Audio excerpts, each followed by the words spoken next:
When I was growing up, I watched films by the likes of Laurel and Hardy, Harold Lloyd, Buster Keaton, and of course Charlie Chaplin. But Chaplin wasn't like the others. He was funny, yes, but he also had something more to him, something deeper, which made him stand out from the rest. 3 years ago, I had the opportunity to look through the Chaplin Archives and to find out more about Chaplin, to look a little deeper. The result is the Charlie Chaplin Archives, published by Taschen.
Chaplin first became famous in 1914, so after 100 years I thought that everything was known about him.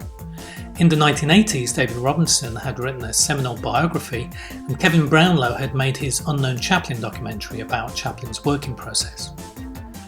Over the past 10 years, the Cineteca di Bologna had scanned about 100,000 documents and images from Chaplin's archive, dating back to his childhood.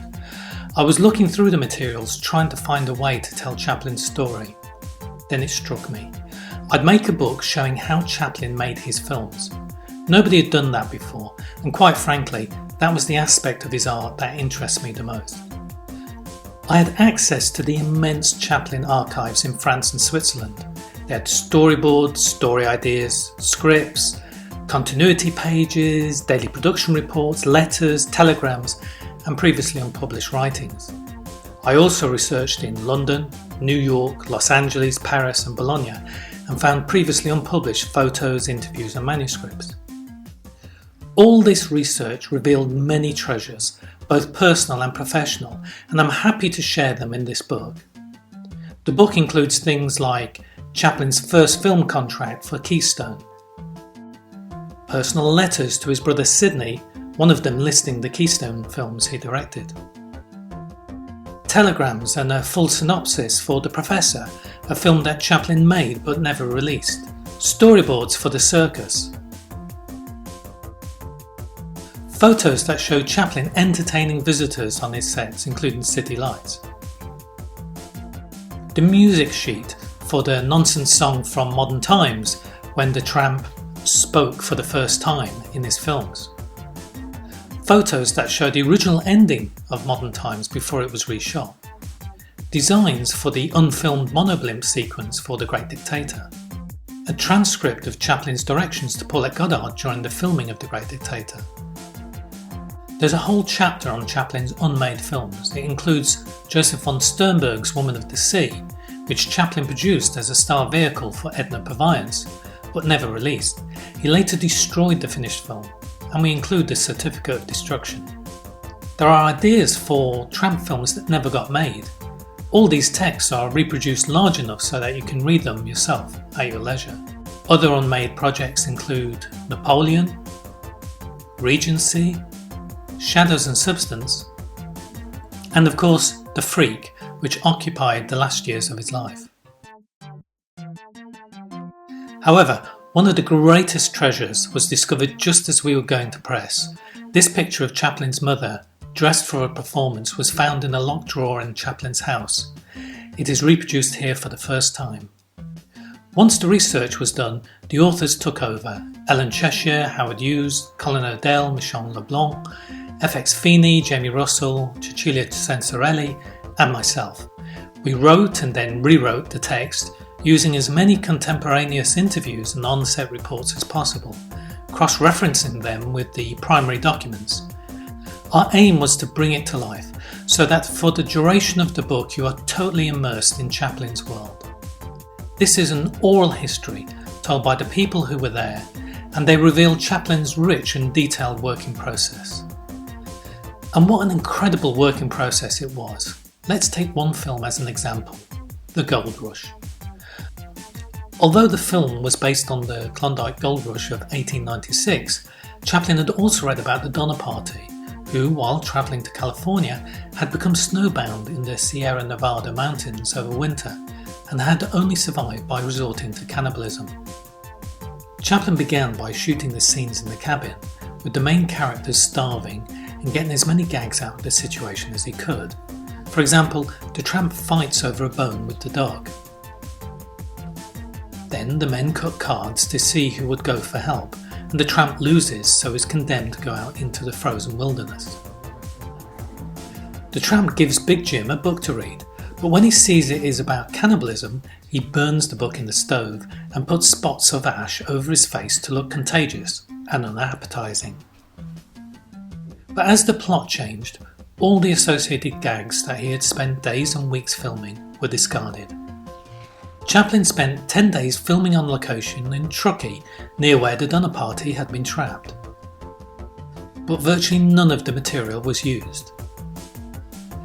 Every shot was listed in the register of scenes, describing the action in every take, which means that I could read every gag he filmed and did not use. It was like watching 1,000 new Chaplin movies in my head.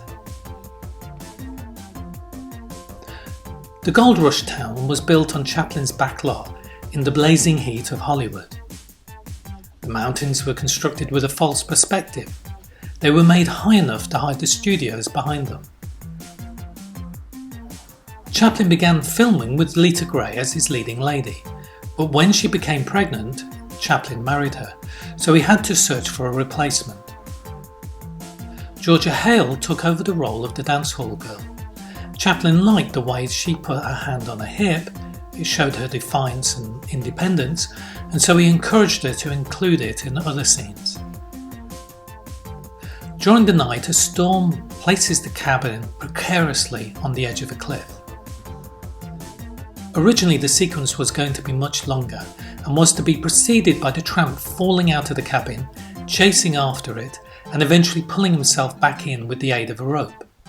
But Chaplin deleted it so that when the tramp wakes up, he is already on the cliff's edge, giving the scene an element of surprise and suspense to it.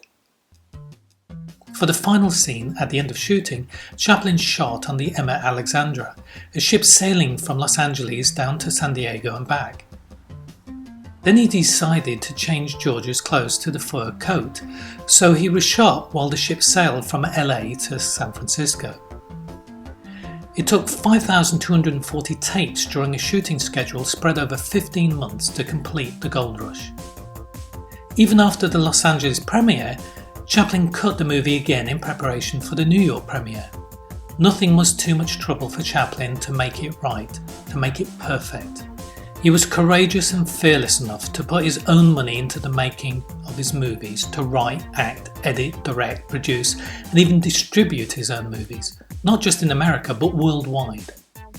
Chaplin holds a unique position in the history of cinema and in the history of the world because he was understood and embraced by every race and creed and culture. His movies may have been silent, but they were universally understood. They showed people's failings, but they also showed their courage, their perseverance and their compassion. I hope that this book does him justice.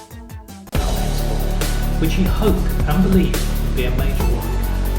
He needed it to be a success in America. Though born in London, he had left for America in 1954, where he was already established as a best-selling author.